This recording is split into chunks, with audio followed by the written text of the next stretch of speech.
Your Clash of Clans hero can now take a pet into battle. There are 4 pets in this update, so let's explain all of them. Welcome back to the channel then, guys. I'm your host, Judo Sloth. We first revealed Town Hall 14, then showed you the battle builders yesterday, and now we showcase the new building in that of the pet house. This allows you to unlock pets to fight alongside your heroes. So let's show you the upgrades, which pets they unlock, before breaking down how to use them. The level 1 pet house will cost you 15 million elixir with a 13-day build time, so I would definitely have your book of building ready for this one, my friends. Normally, there are Town Hall specific offers within the shop though that allow you to gain the new buildings via purchases. If you are making any purchases for the update, remember you can help to support your favorite content creator by entering their code before purchasing. It is in your settings, more settings, and right at the bottom you see support a creator. My code is Judo and it is much appreciated, my friends. If we enter the pet house, you can see a level 1 building unlocks the first pet in that of Lassie. Definitely has the P.E.K.K.A resemblance, but it is level 1. You can upgrade your pets to level 10, and I will show you this. By upgrading the pet house building itself, this is where you unlock the different pets, and we will be breaking down each and every one of these. Also to note, the pet house will be affected by the Town Hall boost once you upgrade to Town Hall 14. So all of your pets will have an extra 5 levels for the boost. Let's upgrade the pet house real quick so you can see how much it costs and how long for each level. Level 2 unlocks the Electro Owl. Upgrading to level 3 will give you the Mighty Yak. And finally, to level 4 is how you unlock the Unicorn. Whilst those upgrades do take a little while, 19 days for the level 4 pet house, it should be your absolute priority because you only unlock one of each pet. So if we were to assign Lassie to the king, Lassie is used up. It's not like once you've unlocked one pet, you can use that same pet on all of the heroes. So it goes without saying, you want to unlock all of them. To assign a pet to a hero, you can go to the pet house and you can clearly see, as I am demonstrating, the plus sign, which brings up the pop-up of your heroes. Also note that if you assign a pet to a hero that already has a pet, it will replace it. So if we take the unicorn and place that on the queen, notice that the Electro Owl is now unassigned. You definitely need to be aware of that so you don't accidentally go out into an attack without all of your pets assigned.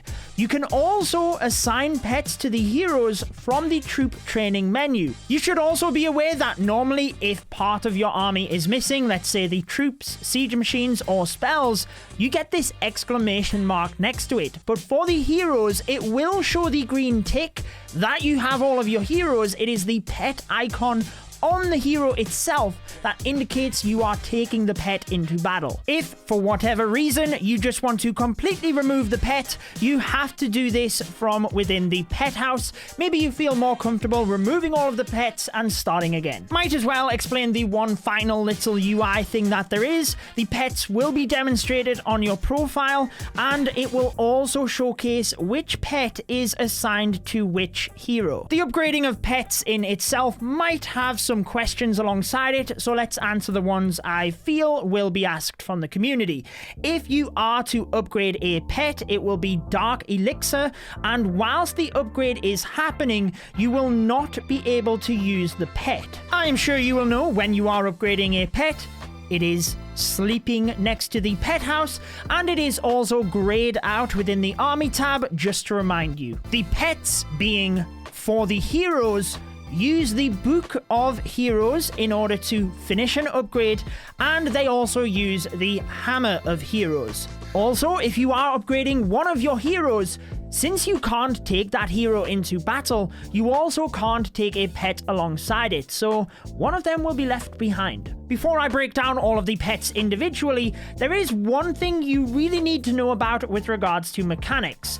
When we deploy the hero, the pet is automatically deployed alongside it, and that can come into play with certain strategies. For example, when we get to explaining the Electro Owl, you cannot place that offset to your heroes, such as what you might do with healers. Let's break them down one by one and explain exactly how they work. Lassie is the first pet that is unlocked. Its stats are somewhat comparable to a maxed level Yeti in terms of damage and hit points. Obviously they work completely different, as Lassie can jump over walls in order to attack any building within a 2.5 tile radius of the hero it is assigned to. For Lassie, my initial impression was to use it on the king, but actually you will see there is a far better pet when it comes to the king.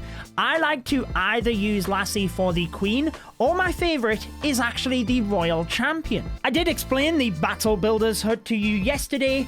I will link you across to that video at the end of this one if you missed it, but now that it is a defense, the royal champion will attack it. Lassie is a somewhat simple pet to understand, as it will move around alongside the hero it is assigned to. It will attack any building within the 2.5 tile range, so you can see that it will sometimes veer off from the royal champion, since the royal champion is a defense targeting hero. I believe you can interchange Lassie between the royal champion and the queen. You can also do exactly the same with the mighty Yak, which we will get to, but the reason I like to use Lassie with the royal champion is Lassie has a faster movement speed, meaning it can keep up with the royal champion. The mighty Yak sometimes falls behind. Also, you might notice that since the queen has a greater range, Lassie can get ahead of the queen and leave it vulnerable, meaning it often goes down a little bit quicker than it does if you use it with the royal champion. The second pet you unlock is the Electro Owl. To help you gauge the strength of this pet, the stats can be somewhat compared to the level 8 baby dragon, dealing the same damage per second but with 600 extra hit points. The Electro Owl's special ability allows it to bounce to nearby buildings, exactly the same as the Electro Dragon and the Super Wizard, but most importantly, its favorite target is the hero's target. This means, for me, the obvious choice is the Grand Warden, because he has a greater range, meaning the owl can also reach this range, being better protected, and chaining even further into the base. Let's show you that in action. The owl will be attracted to the same target as the Grand Warden, exactly the reason you are using it. There is one situation where I would not use the owl with the Warden, and I will explain that. It works very similar to the E-Drag and the Super Wizard in that the owl will chain through to another building, but it does only chain to one building. That is pretty good though, because you don't need to factor the owl into your army composition. However, notice that the one tile gap rule still applies. It can chain to a building that is one tile apart, but not to a building that is 2 tiles away. Also, who agrees with me just how great it is to see the owl fight alongside the parrot of the Pirate Warden? The time when I would consider not using the owl with the Warden is if you are doing a Grand Warden walk, i.e. you are not sending in troops ahead of your Warden, because again, you cannot choose where to deploy the pets. They are automatically deployed with your heroes, and if you are charging towards an air defense, it will outrange the owl, meaning that you lose that support early on since you can't angle it like you can with healers, and that's the whole point of taking the owl with the Warden. You have that support chipping away at buildings throughout the attack. Let's move on to the mighty Yak. I am giving you my favorite strategies with regards to the pets, but when the update is released, no doubt there will be lots of combinations, so I will bring you these alongside my educational but entertaining Clash of Clans videos. So if that's the type of content you want to see, I would recommend subscribing and turning on the notification activation bell. For the Mighty Yak, the best comparison for you to gauge this is the Giant, which has 2,000 hit points, so this is nigh on 3 Giants, and the Ice Golem, which has 3,600 hit points. I've already mentioned I think you can use the Yak interchangeably between the Queen and the Royal Champion, but I prefer to use it with the Queen. Not only does Lassie have a faster movement speed for the Royal Champion, the Mighty Yak has a favorite target within 7 tiles of the hero, so it can venture off and end up protecting the Queen even better. It also has the Wall Buster special ability, so if you are doing a Queen charge, it might just come in handy. Much like the other pets, there really isn't too much to explain. The Mighty Yak will be attracted to any building within 7 tiles of the hero it is assigned to, busting through walls very successfully for the Queen. But you can see straight away why I like to use the Yak for the Queen, because it is tanking for so much longer than what Lassie did. Not to mention that I do think Lassie is a preferable pet for the Royal Champion, because not only is it faster, the Royal Champion being a defense targeting hero means the Yak can often get left way behind because of its greater range and therefore does nothing, but for the Queen, it tanked all day long. Because your Queen has the damage output, she just needs something to absorb the fire. Also with the Yak, a nice little nugget is if the hero it is assigned to goes down, the Yak itself will become enraged. Honestly, I don't think this is going to impact the hero I use it with though. Finally, at Pet House level 4, you unlock the Unicorn.